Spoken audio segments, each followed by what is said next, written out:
I'm Beau Maddox with Robert Ortegon and Joseph Cantu. This is Collateral Cinema.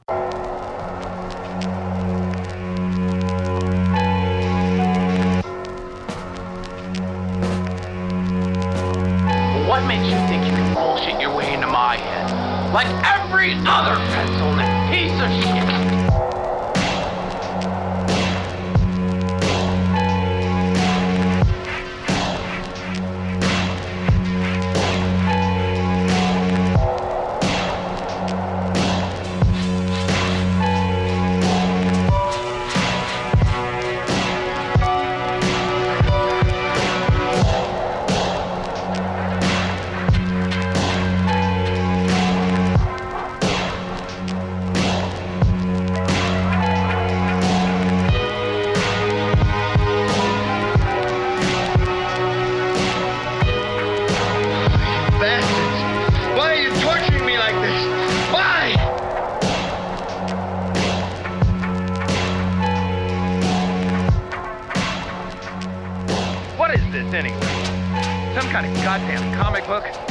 Welcome to Collateral Cinema, the only movie podcast that matters, where we focus on good movies, bad movies, and everything else in between in the world of cinema.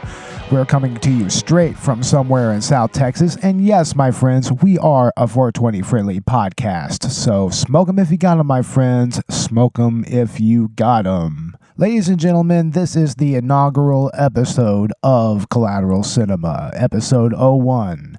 Featuring the 2012 CGI disaster piece, Foodfight, directed by Lawrence Kasanoff, who apparently had the rights to some of the Mortal Kombat franchise for a while. He produced both of those movies, as well as a bunch of other related media, like that one animated Mortal Kombat movie, I think. But yeah, this movie is something to behold. It's kind of the bane of internet movie critics and reviewers everywhere, you know?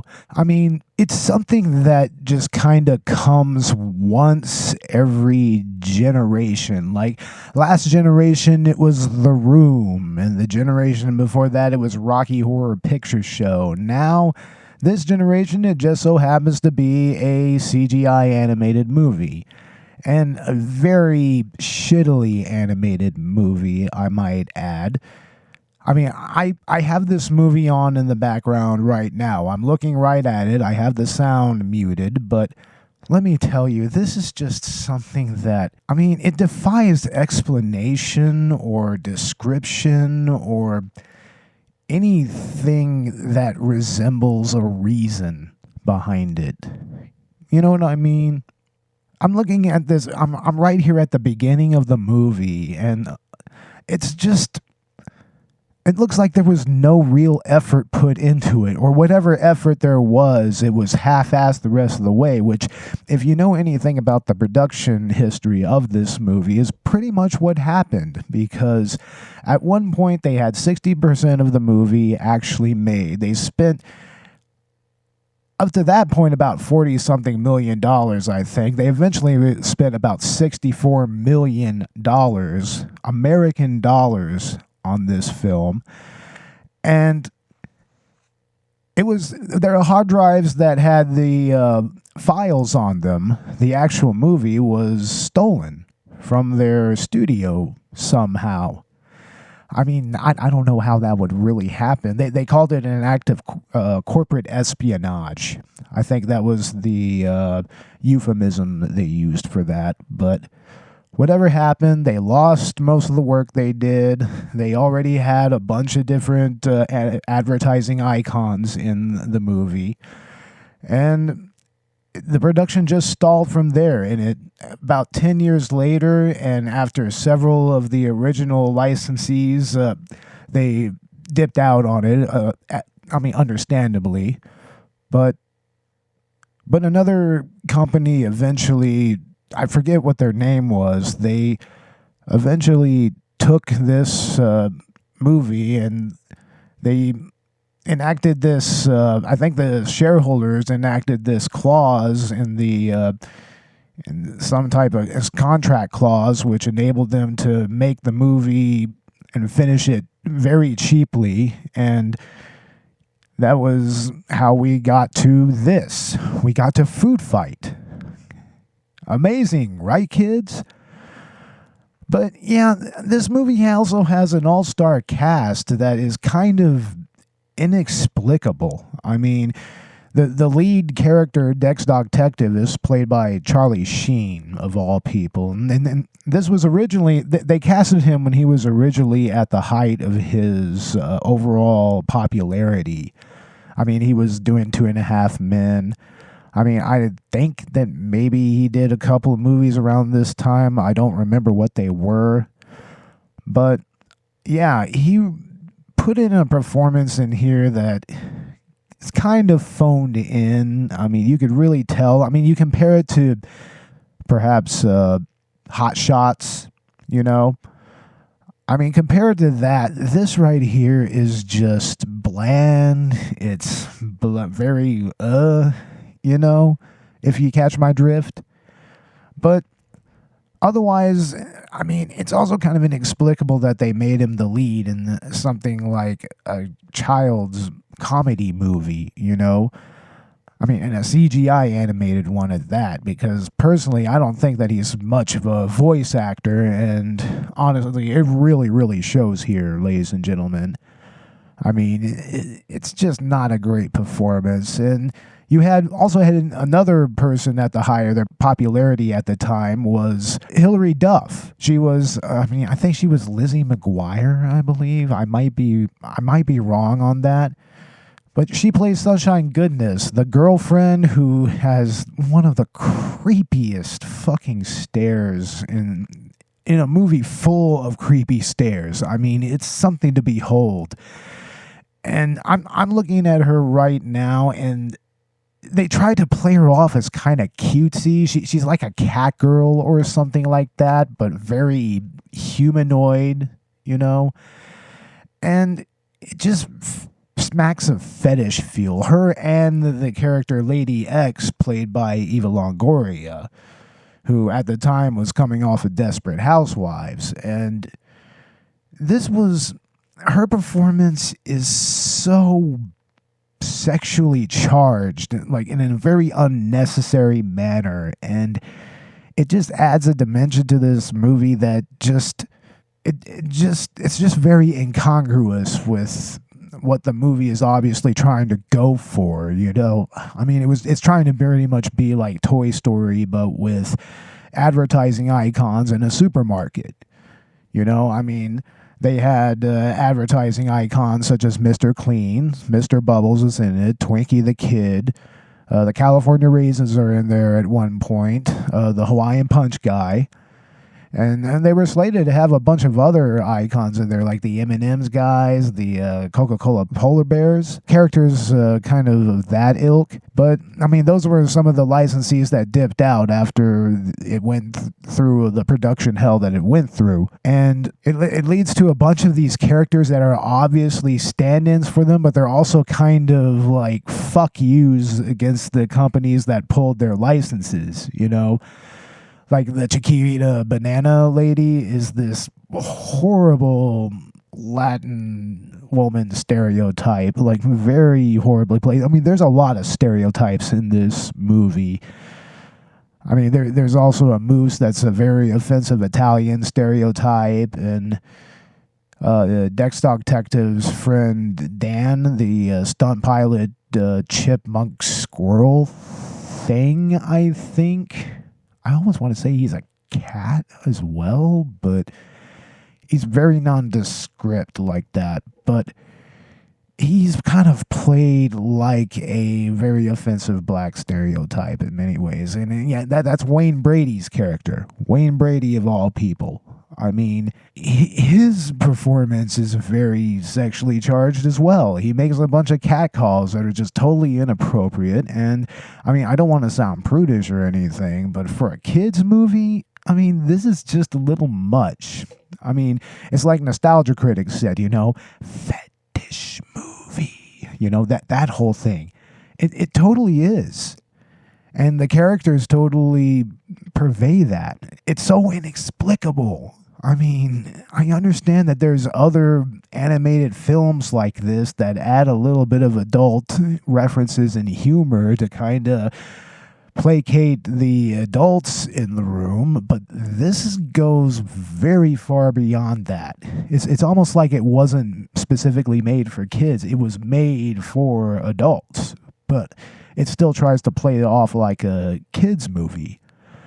I mean, don't get me on how that works, ladies and gentlemen, but here at Collateral Cinema, we intend to try to get to the bottom of all of this. I mean, like I said before, I'm currently watching it with the sound muted, and it's not so much distracting, it's just awe-inspiring in a way. Like, I just have to pause for a second to just watch this, just for a second, even with the sound off, just for a second. Well, that was more than a second, obviously, but I'm at the Mr. Clipboard scene, who is a character that is the centerpiece of this entire movie as far as I'm concerned. He's played by Christopher Lloyd, Doc himself, and oh my God, this character is so memorable.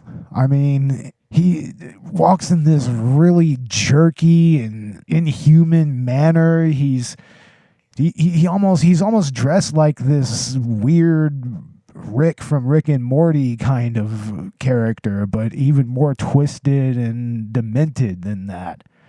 And Christopher Lloyd just chews scenery in this movie like it's nothing. I mean, his performance is the best in the movie, arguably next to Eva Longoria's even, you know? I mean, as creepy as her performance was, it was still pretty decent. I mean, there was phoned in some elements, but other than that, it really wasn't that bad. But there's other characters throughout this movie that we will discuss later on in the discussion part of our podcast. I mean, stay tuned for that, obviously. But this is really a movie that became kind of popular, so to speak, popular in quotes amongst the YouTube podcasting scene. I mean, everyone from Nostalgia Critic to JonTron to Animat to Lupa, Cinema Snob, and Felis, they all did some pretty memorable episodes on this alleged movie. and let me put the emphasis on alleged. Structurally speaking, this film just doesn't pass muster in any way. I mean, I get the film references that are in here. I mean, it's pretty much just Casablanca, just mixed in with Toy Story, but with advertising icons. That's literally it. It's that cut and dry. And I mean, it's just the characters that go all over the place. I mean, there are some film references here, but mainly it's just the Casablanca. Like, I'm looking at Dex's office. He has a parody of a 12 Angry Men movie poster. I can't really, I think it's 12 Hungry Men or some such nonsense, but it definitely kind of tries to show some reverence to cinema of the past, but it also just kind of slaps all of it in the face, and also slaps modern animation in the face at the same time. I mean, it's a pretty amazing feat when you really look at it. And then that's not to mention, of course, you know, the animation. I mean, it's some of the worst CGI ever made. And of course, the script is all over the place. It's just awful. Still, it's something that I still find very entertaining. I don't find it so incredibly offensive that I don't want to watch it. Let's put it that way. I mean, I actually kind of get off on this sort of thing. I mean, I like bad movies, and there's a reason why we have, you know, the bad movies part in our tagline there, is because I do want to kind of explore films like this and just try to figure out the what and the why behind it, and some of the who behind it as well. I mean, and this movie is almost like a labyrinth. I mean, that's what it is. It's labyrinthine in so many levels. And oh my God, the shit weasel. Yeah, there's a shit weasel, ladies and gentlemen, and it's voiced by the director, Lawrence Kasanoff. It's like, yeah, thanks for that, buddy. Thanks for that. I mean, seriously, man, we totally just needed a glistening, walking shit pile of a character. That's just what we needed, apparently. But I digress. Anyway, here in a little bit, we are about to go into a movie synopsis for this supposed plot or something or another. I mean, I guess if you want to call it a plot, I mean, that's kind of charitable. I mean, like I said, alleged, in quotes, movie. Or let's put the movie in quotes.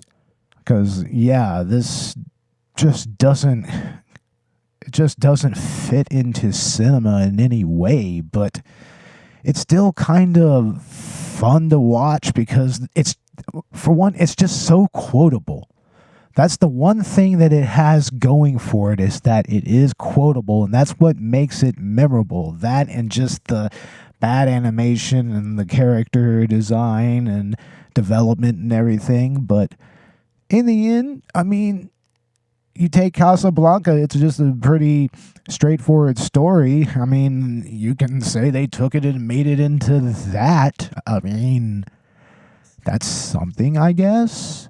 I mean, I don't know what else to say, ladies and gentlemen. I mean, it's something that seems like it could have worked on paper, but it just doesn't.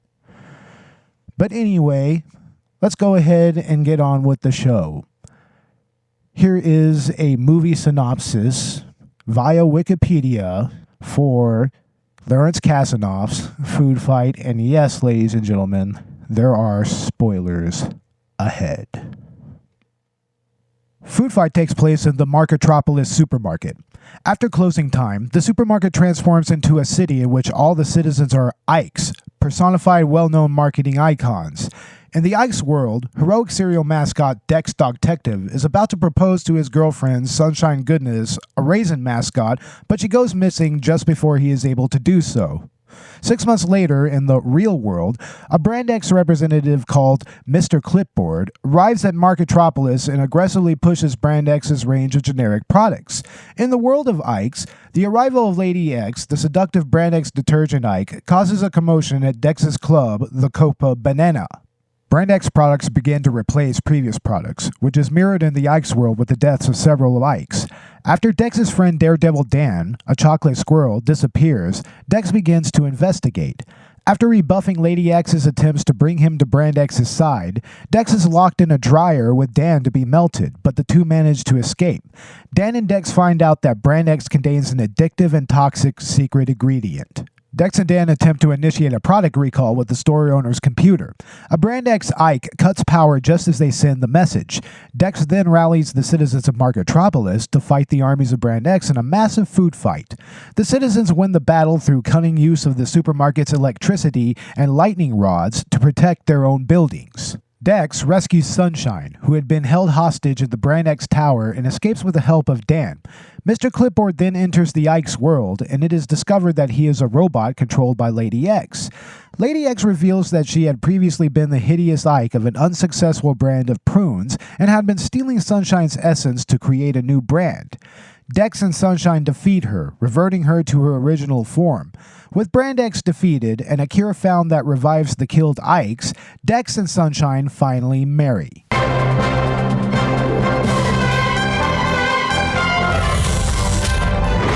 He's dynamic. Oh boy! He's dramatic. He's the big dog. Dex Dogtective is back in the house! That always runs to the rescue. I still got it. Charlie Sheen is Dex. When in doubt, just do the right thing. With Hilary Duff. Listen, tough guy, doesn't mean that I couldn't kick your butt. Eva Longoria. I've got a hot case for you. Wayne Brady. I'm your best friend, Daredevil Dan. And Christopher Lloyd. Somebody ordered a recall. The Super Slick, Got milk? Do I look like the Dairy Queen to you? Super Sleuth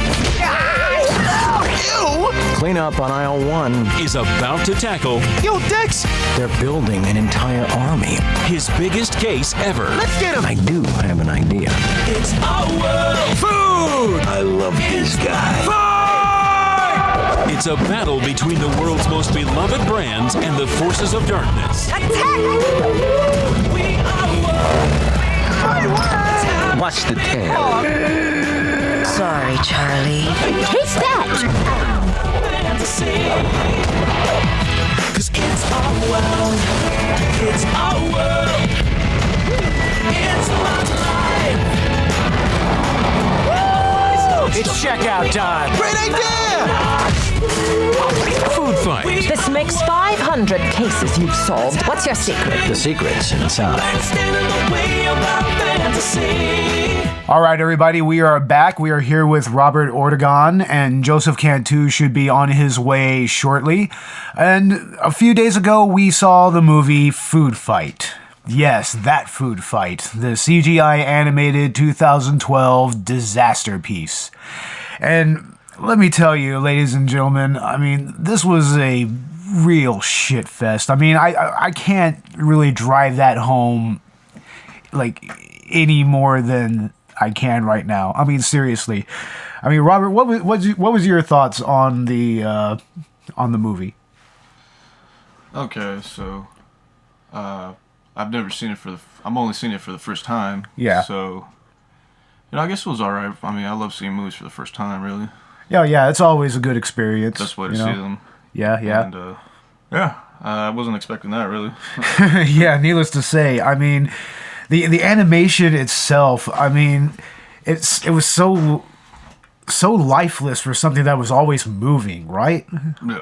I mean, very lifeless. The backgrounds were really, really bland. I mean, our friend Frankie really liked it for some reason. I don't know, but I mean, it was something that really does not reflect the money that was spent on it. Right, Robert? Yeah, you're right. Definitely not. I mean, they spent $64 million on this movie, and it took them almost 10 years to finish it. And once they released it in 2012, I mean, they were originally going for a Christmas 2003 release, and they just really dropped the ball on so many levels here. I mean, what do you think? First of all, I'm thinking, where did that money go to at the beginning? I don't know. Something tells me that it could have been some type of money laundering scheme for all I know. I mean, it did have a pretty prominent producer at the helm of it, Lawrence Kasanoff. I mean, he had the movie rights to the Mortal Kombat franchise for many years, and he actually produced those movies. But, I mean, it was very obvious that he was a little in over his head when he undertook this movie, right? Yeah, definitely. Definitely. Now, I mean, what did you think of the directing of the movie? Of the direction of the movie? I really have no idea. Yeah, I mean, it just kind of brings up a blank, right? When he was directing this movie, Lawrence Kasanoff had this really laissez-faire kind of approach to everything, like... He kept on telling the animators that he wanted things to be 30% better or more awesome or something vague or nonsensical like that. I mean, it's obvious that he had no experience and no business making a CGI animated movie. I mean, this was just a misfire on so many levels. The whole thing just looked like a PlayStation 2 game, Yeah, a PlayStation Mostly. 2 game. Yeah. Mostly. And not even a good PlayStation 2 for that time. game at all. Yeah, for that time. 2003, shit. Yeah, I mean, even for 2003, I mean, there were some top releases at that time. I mean, wasn't Metal Gear Solid 2 already out by that point? I mean, there were some solid games on that platform, and to make a movie that's released 10 years later that doesn't look any better than that, I mean...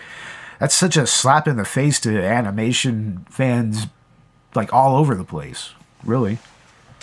I mean, are you a fan of animation, Robert? Yeah, I am of some of them, especially like the animated Batman series. Oh yeah, the animated Batman series was great. Yeah, talk about a great series, man. Kind of wish we could have watched that instead of this. But, you know, I had to subject everybody to this because it does hold a special place of infamy among YouTube and internet movie circles, especially amongst YouTube movie reviewers, you know, like Nostalgia Critic, CinemaStop, Fearless and Obscurus Lupa. They did an episode on this. So did Animat and JonTron. I mean, I'm sure you haven't really heard of most of those people, but they're very, very well known in YouTube movie review, in the YouTube movie review world. But, I mean, you could kind of see why it has that reputation. I mean, it kind of precedes it a little bit. There were many, many, many different characters also that were just unpacked very, very quickly, even from the first few minutes that we go into the Marketropolis world. Like, the first character, of course, is Dex Dog Detective. He's the main character. He's played by Charlie Sheen. And he looks like this strange mix between Indiana Jones and McGruff the Crime Dog. But his performance is... I don't really know where it was going, right? I mean, where do you think that he was coming from with that? Dude...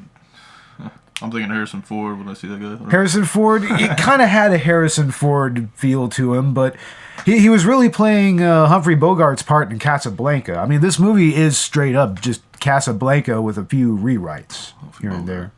The man. Humphrey Bogart was awesome, man. He was the man. James Cagney, Humphrey Bogart. Yeah. Oh yeah, man. Those guys are the man. They were amazing actors, dude. And Charlie Sheen, I mean, he was at the height of his popularity when this movie, when he initially was hired to do this movie. I mean, he was still doing 2.5 Men. He had yet to have that whole controversy go down. And, you know, I mean, on paper, it seems like he would have been a good fit for this role, but I don't know what went wrong here. Like, what do you think went wrong with it? You know what? I've only seen it one time, and I was just like, what's the whole point of this movie, almost? Yeah, I mean, there's no point to the movie or the characters, you know? Like, I mean, Dex was very pointless as a lead character. I mean, he even, like, gave up after not even a month of trying to look for his girlfriend. I mean, it's like, how useless can you be? And then you divert your attention to opening a club? It's like, what the hell? That's like not even 6 months. You're like not even mourning or anything. And he's supposed to be this great dog detective. Yeah, I don't get that either. That's a bad pun. It's like dog detective. Listen up, fat cat burglar. I'm giving you one last chance to hand him over before I cash in your coupons for you. It is you, the great Dex Dog Detective, who's about to take a fall. Or should I say, be pushed. If I had a raisin for every time I've heard that one. Exterminator! Hey, hairless hamsters. Want some of this?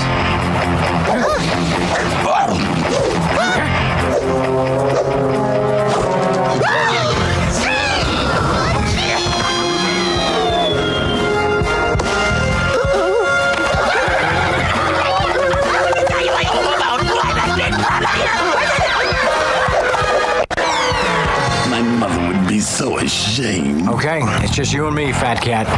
Now fork over the little guys and no one gets hurt. Never. I'm sending you to the cooler, burglar. I'm gonna kill you.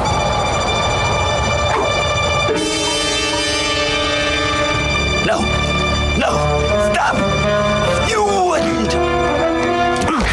I just want to be loved. Is that so wrong? Yeah. And his girlfriend's name is Sunshine Goodness. She was played by Hilary Duff, who was all of 15 years old at the time. And let me tell you, a lot of her dialogue, especially with Dex Dog Detective, played by Charlie Sheen, it's very, very creepy. Like, I mean, didn't it just kind of make you want to take a shower afterwards? Like, it's like weird because her character was like a human, half cat. Yeah, half cat human. Yeah, I mean, it wasn't even an actual cat. You know, she was like a cat girl. She was like a furry character, essentially. Yeah. Like, I mean, I don't know if you're familiar with the furries and their whole culture and everything, but, you know, they have a lot of anthropomorphized characters in that community, and it kind of feels like that's what they were trying to kind of appeal towards, you know?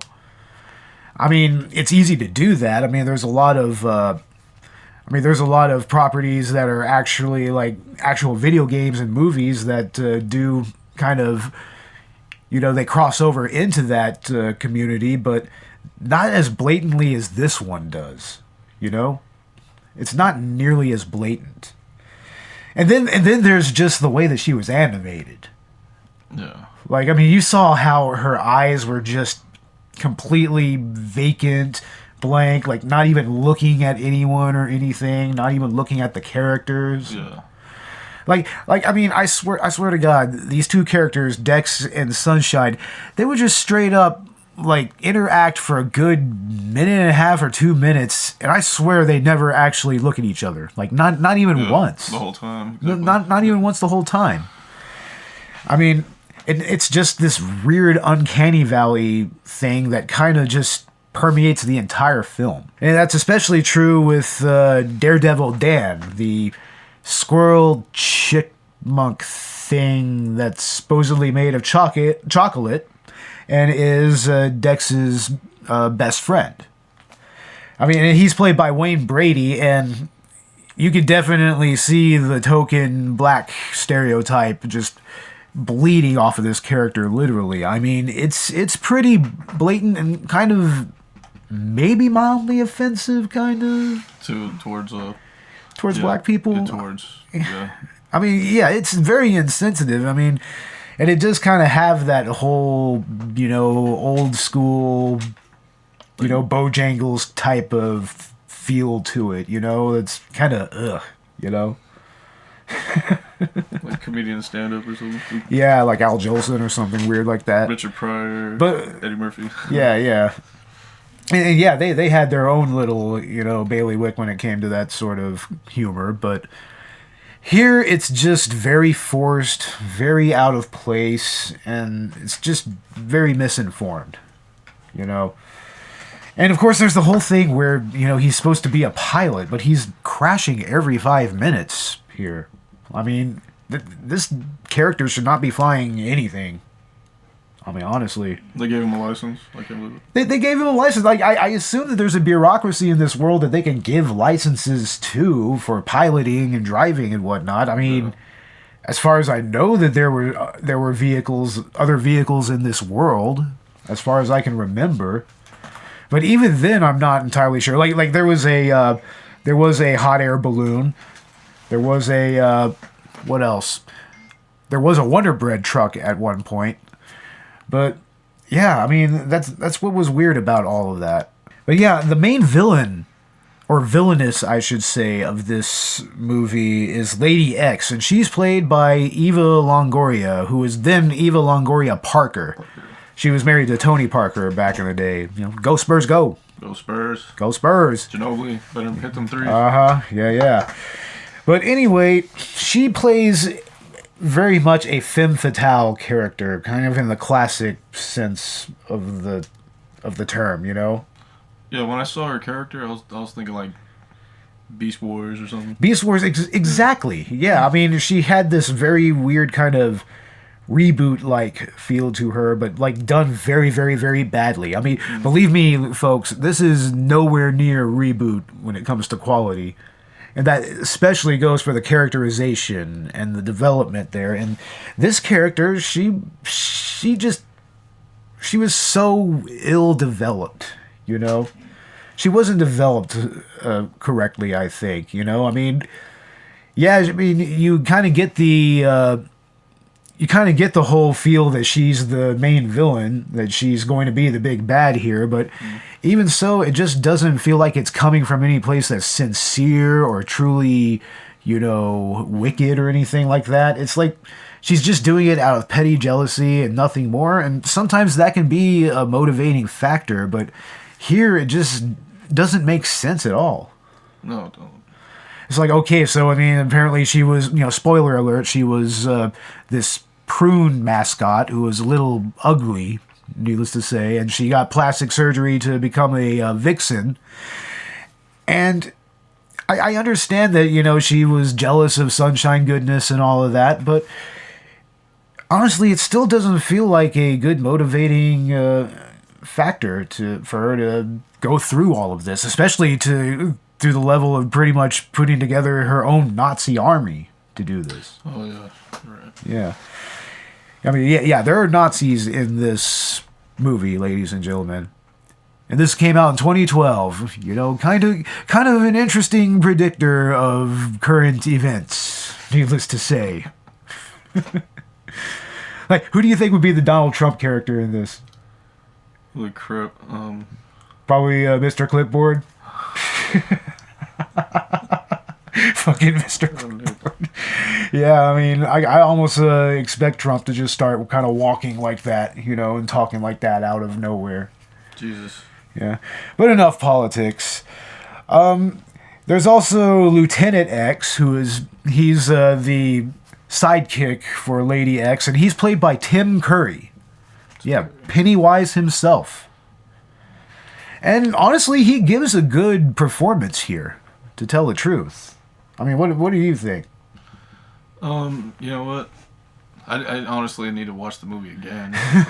Like, you remember which character Tim Curry was. He was the green face character, yeah, but... Oh, yeah, he looked like the Illuminati. Yeah, he looked like a lieutenant for Illuminati, Nazi regime, army. Yeah. He totally fit that character, but he was also this very creepy, fetishy kind of character. Like, he felt like he was strictly a conduit for Lawrence Kasanoff's fetishes and nothing more. Like him and Lady X in Sunshine Goodness. Hold it right there, or Blondie gets it. Watch out! On your knees, dog.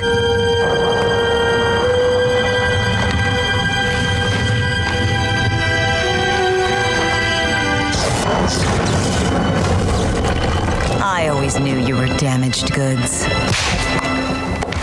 I'm not the one who's gonna be puppy whipped. You cold-farted itch. Like Christopher Lloyd, too. Christopher Lloyd, yeah, to a degree, but I mean Christopher Lloyd, that's another character, Mr. Clipboard, who I think is like the centerpiece of this movie. He is absolutely the centerpiece in every which way, just from his very first appearance on screen. I mean, he's the most captivating part of it, and even then, it's still very shitty animation, but it's memorable. You can at least say it's memorable, Like, you remember how he was just like, I'll make space. Like, I mean, we both work in a grocery store, ladies and gentlemen, so that had an extra little bit of humor for us, Exactly. I mean, it's not entirely accurate about how it is to work at a grocery store. We don't have just one person for one entire market there, and we don't mourn product whenever it's smashed or anything. We just like, oh, son of a bitch, let's clean it up, But I mean, I don't think that accuracy was ever a point of this movie. Pretty much just like random. Yeah. Everything just thrown together. Yeah, very random. And that brings us to the advertising icons, which was very much the reason for this movie's existence. They were basically trying to make like a Toy Story type movie, but with supermarket icons and advertising icons in a supermarket. Right in the opening scene, right? Yeah, right in the opening scene. I mean, you had the characters that made it into this movie, because originally they had a bunch of different licenses for different characters, but due to the production hell that it went through and the fact that so much money was sunk into it, eventually, I mean, a lot of them kind of jumped ship. I mean, the ones that made it into the movie was like Mr. Clean, who actually becomes the centerpiece of a few scenes that are still very much throwaway scenes, like that whole ball joke whenever they're out there looking at all the dead icons. That the mayor says like, I'm gonna lose my hair, and then Mr. Clean just grabs his head and looks in shame. It's like, not that bald isn't beautiful. It's like, oh my god, man. It's like, did y'all put him in there just for that? Like, was that it? It's like, come on now. I mean, and also Mr. Bubbles is in this goddamn movie all of a sudden. Like, I mean, what the hell? Why Mr. Bubbles? No idea. I mean, I understand that he's a well-known advertising icon for a well-loved product, but I wouldn't call him exactly relevant, right? Yeah. He's not the most relevant character. I don't even think we sell Mr. Bubbles in our store. Oh, we don't. Most of Fabulous, whatever. Yeah. I think it was a bubble bath. That's what it was. So it'd be in the health section. Bubble bath. Yeah, it's like a bubble bath. Yeah. But also, Mrs. Buttersworth was in this as well, like the syrup lady. It's like, I mean, I think for obvious reasons they probably didn't go with Aunt Jemima. We put all that stuff on the shelf. Yeah, we stocked Mrs. Buttersworth, excuse me. And I mean, I guess it's an okay product. I mean, I don't know. I don't really eat pancakes that much, or waffles. More of a French toast guy myself. Yeah. And of course, Charlie Tuna was in this from Starkist. He was actually butt of a joke in one scene. I think it was Lady X stepping on his fin. Oh, and she's like, "Sorry, Charlie." And it's like, oh, just face palm right there. It's like, oh, god damn it. What the hell? I mean, I've never even been that much of a fan of canned tuna in any way. So I've never liked it. It's always been very metallic tasting and ugh. It tastes like a can. Yeah, it tastes like a can. Exactly. It tastes like meaty chunks of can. But it's kind of funny that they got him in this movie, I mean, I guess he's recognizable enough, Yeah. Everybody knows who he is. Right? Yeah. And then they have the Vlasic stork because of course, I mean, because who doesn't love pickle mascots, right? Yeah. I mean, I eat pickles from time to time. I just don't necessarily eat Vlasic, Vlasics. Yeah, with the stork and everything. Yeah, I know what you're talking about. Yeah. And Twinkie the Kid is briefly in this movie. The goddamn mascot for Twinkies. Very briefly. Yeah, and also the California Raisins make a appearance here, which was actually kind of cool because they were still singing "Heard It Through the Grapevine." I mean, it was a good little throwback to an '80s property. A good little reference there. But other than that, not a particularly well animated. Well, nothing in this movie was well animated, but the California Raisins especially. It's like, man, they should have just stuck with the stop motion animation, man, the claymation. Right? I like Gumby better, yeah. Wouldn't this whole movie have been better as a claymation movie? Yeah. It could have actually worked as a good little claymation. Should have gave the project to Tim Burton or something. Yeah, right? Or the guys behind Corpse Bride or whatever. Yeah. Like, he made that movie, right? Corpse Bride, and Caroline, all that. Coraline, yeah. That's studio... I forget what the name of that studio is. James and the Giant Peach. Yeah. That's good stuff as well. It really is. And the Hawaiian Punch guy, who's in all of one scene. He's so pointless. Just for a brief second. Right? It's like, seriously, the whole point is to make this Toy Story with advertising icons, but they don't matter. They just don't matter at all here.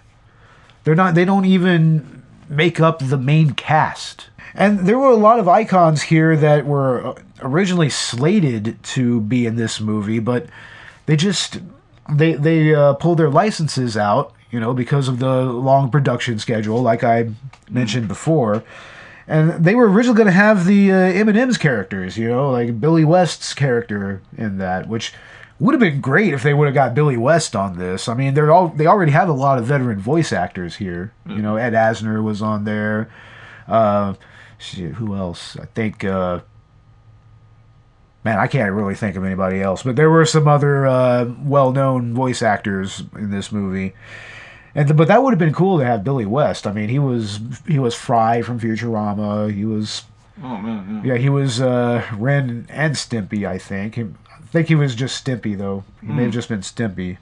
But, yeah, that would have been great. And they also were supposed to have the Chiquita Banana Girl. Yeah. You know, but she was replaced by a very obvious XP who's this kind of more overweight, the Latina lady with the fruit basket on her head and everything. And, yeah, she was not a very flattering portrayal of Latin American people either. Needless to say, I wouldn't call that fucking. I wouldn't call that very sensitive. And Little Debbie was supposed to be in this, but I think that, you know, there's that scene where Daredevil Dan was trying to hit on that one lady icon. That was supposed to be Little Debbie. But I mean, I guess that they just kind of objected to that, you know. They just kind of objected to that. Also, the Coca-Cola polar bears were supposed to be in this movie. That would have been interesting. I still don't know what the hell they would have done. Yeah. You know. Coca-Cola bears. I mean, like I said, none of these icons matter. The entire premise of the movie doesn't even matter. Like the Pillsbury Boys. That would be cool if that was in there. The Pillsbury Doughboy, I'm not surprised if they would have had that. I mean, that's classic icon. Yeah. Right? I mean, I know they were going to have Ernie the Elf from the Keebler Elves. You know, they were going to have them as well. And there's a scene with some XPs of the Keebler Elves, but they, of course, they dropped their license. And the Brawny guy, the guy from the Brawny paper towels logos, he was supposed to be in this, but you know, they pulled out. And of course, there's another scene where he supposedly fights this Viking character. I don't know what that's supposed to be, but I mean, it's just some stupid little throwaway joke, you know. Well, once again, they don't matter. None of this matters.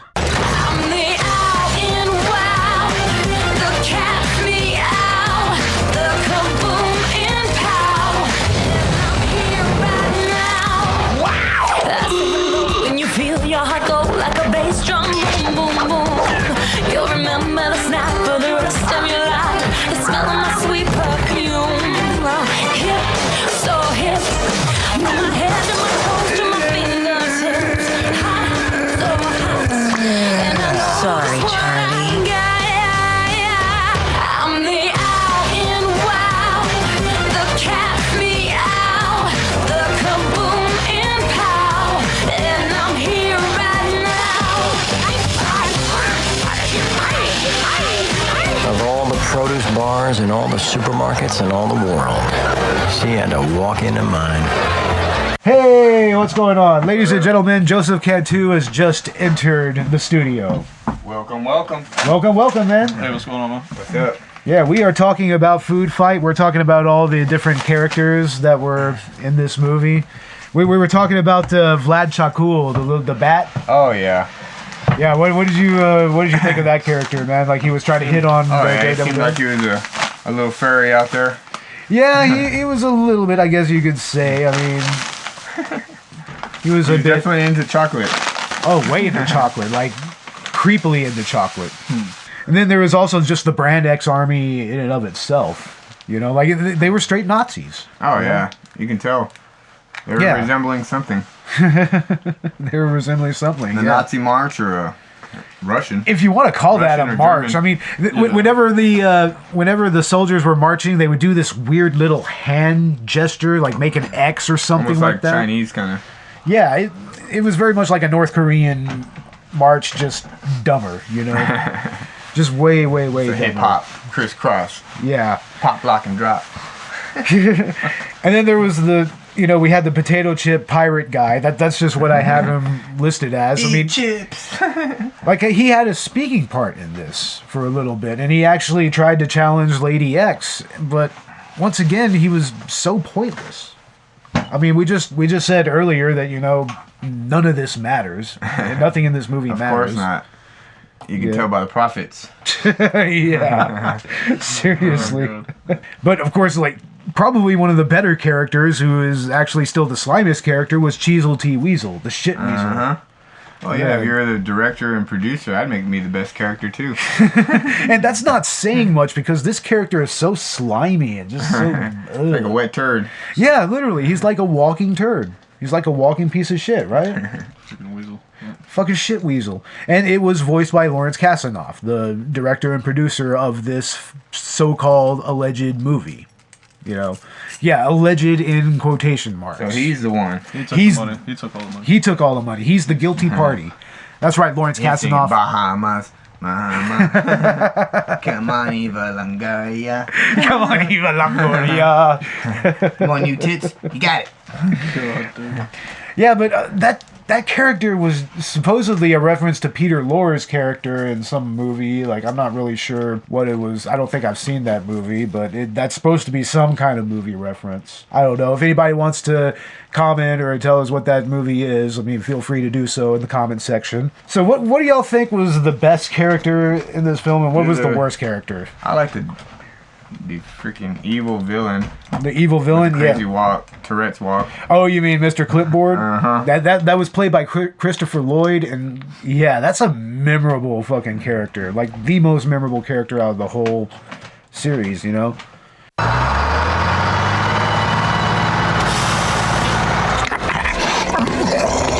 May I help you? You must be Leonard, the manager. I'm your new Brand X representative. I wasn't expecting any new products. A corporate picked your store to test the new Brand X detergent with Alexa.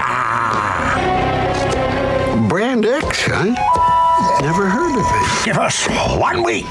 Your customers won't know how they lived without Brand X. Well, everything is so nice the way it is. We don't have space. Oh, I'll make space. Oh my god. Yes, we have a little Chihuahua dog barking in the background. You're right about the dog. Yeah, that dog is, she's, nothing gets past her. No, nothing gets past her at all. Just like a woman. All right, now throughout this entire movie, a lot of the dialogue was very sexual in its nature. Lots of innuendo here, right? References, yeah. All the references, like for instance, the whole relationship between Dex Dog Detective and Sunshine Goodness. Very seductive. Very seductive, and you have to remember, this was a 15-year-old girl that was voicing this character, and her stuff gets very uncomfortably flirty. Like, uncomfortably so. Well, the character looked a little older. Yeah, but even so, I mean, I just can't imagine being in the vocal booth or in the control room recording that, you know? I mean, that had to have Parents been... have to say something about it. You would think so, but, you know, I mean, that's a whole issue in its own right, you know? I mean... You say, just sign the check over to me. Yeah, I mean, that's an issue in Hollywood that could be its own episode in its own right. But, I mean, the sexual innuendo was just so, like, slimy and all. It was out there. It was all over the place. Many times. Right, Robert? Yeah, it really was. Yeah. Like, and also, I mean, Lady X. Kind of feel uncomfortable the whole time a little bit. Yeah, it's very uncomfortable. And this was supposed to be in a children's movie. Yeah, I definitely wouldn't let my daughter see it. Like, give me my money back. Oh, Yeah, This movie's shit. It's like, this movie's shit and it's inappropriate for my kids, and I paid $8.50 to see this in the theaters. Like, what the fuck? No, I actually paid $9.99 for this. $9.99 in American dollars for this goddamn movie. Worst thing you ever spent your money on, probably. Oh, I don't know. I'm sure that there's some other things that qualify there. That'll be another session. That will be another session, man. But yeah, there was like that scene where Lady X interrupts Dex Dog Detective and they do their first little dance and everything. Like when he spills the milk and everything. Yeah. And if you notice, like, there's a record scratch there, but She's not holding a record. She's holding a CD player.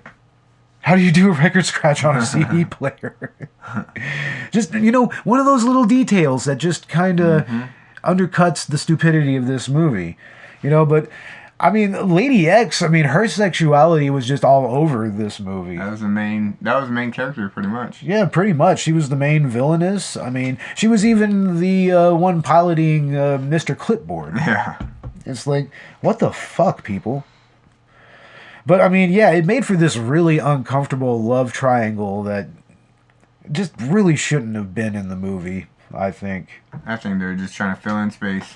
Yeah, there's a lot of filler in this movie, and yeah, you could definitely tell that the more fetishy sexual scenes, they were kind of that filler. They were there to pad the movie out. Overall, as far as the technical aspects and the story and everything, first of all, let's start with the technical aspects. The sound mixing in this movie is just as bad as the animation.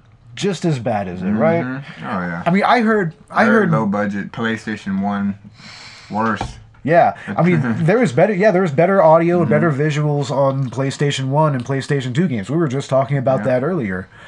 There were times where I heard some of the characters were obviously recorded in a different place than other characters were. Not in the same room, interacting, really. Yeah, they weren't interacting. You could tell that a lot of them were recorded at different studios of different quality. Put together. It's where's the acting? Are you just reading this? Yeah, one's looking towards the sky and the other one's looking towards the sky the other way. Yeah, it's so ridiculous. It makes very little sense at all.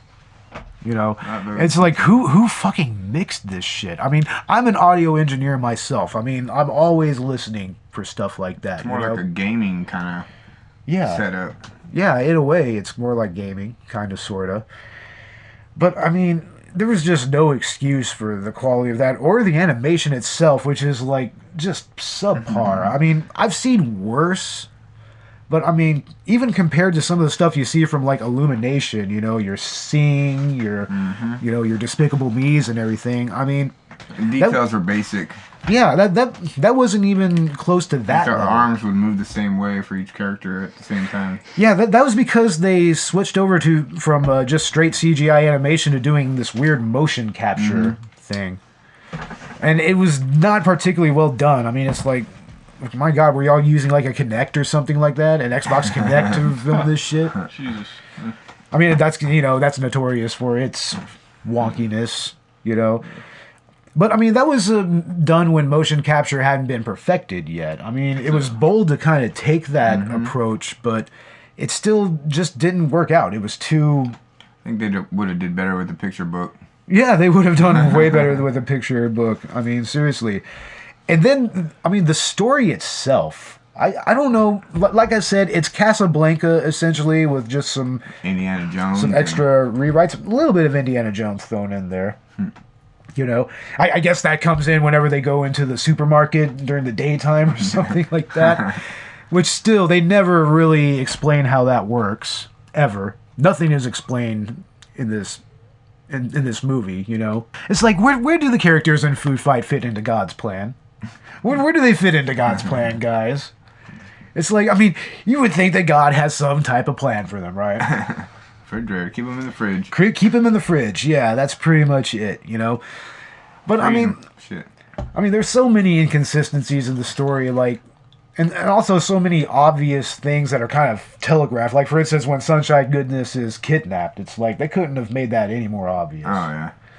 When she was running off, it's skip to that whole scene. Yeah, when they ran off, it's we're not going to ever see her again, are we? It's nope, we're not going to see her till later in the movie. And then there were just the Casablanca elements, which were just shoehorned in there, and honestly, I don't know any kid nowadays that's going to know what the fuck that is, I don't even know what the hell that is. I know I've seen it, but... I changed the channel over. Casablanca is kind of a very classic movie. Oh, yeah, I remember it. I would always change it. Old school black and white. You need to watch more black and white movies, dude. Yeah, you do. We are going to have some black and white movies. You got something with black and white. Yeah, they're good movies, man. Seriously, I have primo black and white movies in my collection. But, yeah, Twilight or Hitchcock is what I used to watch a lot of. Hitchcock? Hell yeah, Hitchcock is great, Hitchcock, man. Master Theater or something. Yeah. Alfred Hitchcock. Oh yeah, Rear Window, fucking Psycho. There's a lot of his real black and white. Yeah. Oh, we'll be talking about that pretty soon. You know, I mean, this right here, this is just get this out of the way. You know, just to this is definitely get it out the of last the way, time you know? we'll be talking about this one. Oh yeah. We might reference it. Spoiled Food Fight. Yeah, but yeah, the story is essentially Casablanca, and then the whole Toy Story element doesn't even really work, like we mentioned. Like, for instance, they don't really go into how the world of the market changes from, from a supermarket to the city from day to night and back. And, there's that scene where Dex and Daredevil Dan, they actually go out into the supermarket during the day, and they never explain any of this. Yep. I figure it was just a kid watching. Yeah, I mean, but even so, to me, that's not an excuse. I mean, there's some really good and engaging children's Especially programming. for the amount of money they spent on it. Yeah, I mean, look at the Lego movie. Oh, yeah. That movie is, like, the Emoji superb. movie was better than that. Oh, man. It honestly is a lot better than that. Don't get me started on the Emoji movie. The Emoji movie was at least competent compared to this. And that's not saying that the Emoji movie was an even bigger product placement than this movie, and which was all this movie was. It was just product placement. That's all there really all was, digital. man. Yeah, it was all kinds of ridiculous, man. But yeah, ladies and gentlemen, this movie, it's bad. By far, thumbs down. Thumbs down all the way. Like, I mean, Robert, what on a scale of 1 to 5, what would you give this? Probably not even 1. Not even a 1? Probably like half a 1. Seriously, like half a star here. Half a star. Jesus Christ, yeah, thumbs down all the way. I still find it somewhat entertaining, even for what it is. But I'm the kind of person that I can sit down and watch bad movies and get off on them, you know? Me too. Like seriously, like my favorite movie is The Room, which is, the king of bad movies. I mean, who doesn't love The Room? I mean, we all know it's a huge pile of shit, but it's just so hilarious and memorable that it stands on its own, and this movie's kind of like that. Yeah, it definitely stands on its own. Yeah, it stands on its own in many, many, many different ways. So yeah, I maybe give it like at least a 2.5, maybe. How about you, Joseph? I'd say about a 1.5. 1.5? So I guess I'm being the charitable one here. So you're almost saying it's halfway good. Oh, Mr. Halfway good. I would say it's halfway competent. That's about it. And barely even that. Yeah, I give it a thumbs down. Thumbs down all the way. Yeah. Siskel and Ebert. Siskel and Ebert, man. Oh, man, I don't even want to know what Siskel and Ebert would have given this movie. They just walked out and didn't even score it. They probably would have. And I mean, Ebert even reviewed Freddy Got Fingered and had some pretty terrible things to say about that film, So, I mean, I would have loved to have seen what Ebert or Siskel or Roper would have said about all of this, Dex Dogtective. I've already heard so much about you. I'll gossip. My favorite kind. That scent. Something familiar. My secret ingredient. You like it? It's amazing. Yo, baby! Who's your sugar daddy? Hands up. Hold your anchor. There be something dirty about this detergent. Now, is that any way to talk to a lady? You got something to say, Candy Arse? Yeah, Salt Lick, you can kiss my additives. We're not leaving till this here wench tells us why her rep stomped me poor bag. Is it really my fault you have inferior packaging? Yeah, bro, you ain't exactly new and improved. Spuds for you. But yeah, folks, that's Food Fight. That is our episode. We are now on Stitcher. By the way, I just got the confirmation today. We're going to be on Stitcher. We are on SoundCloud. We are on Podbean. You can also find us on Facebook and on Twitter. And soon we will have an iTunes feed, if not already. I'll just have to check and make sure. And find us on Patreon. We will have an exclusive commentary track for this movie, Food Fight, on there at like the $5 level starting. So if you want to maybe help us out a little bit and maybe check out a fun little full-length commentary track for this, once again, this alleged movie, it's like, come and check us out. Anything else, guys? Anything you want to add? That's it. Until next time, we got Halloween coming up. Halloween, yeah, that's right. We're going to take on John Carpenter's Halloween series. We're going to go ahead and mainly focus on the first film, but we are going to kind of go through the whole series. I mean, it's got a lot of different continuities to it. You know, it's had a few reboots, and even has a couple of movies that doesn't even have anything to do with the series altogether. At least one. Yeah, the third one. But until then, ladies and gentlemen, we appreciate it. The intro track is a license-free beat by Dark Sun, and you can find him on Twitter at Dark Sun. Come and give us a good review, give us a like, give us a download, and we will see you later. Collateral Cinema out. Later, guys.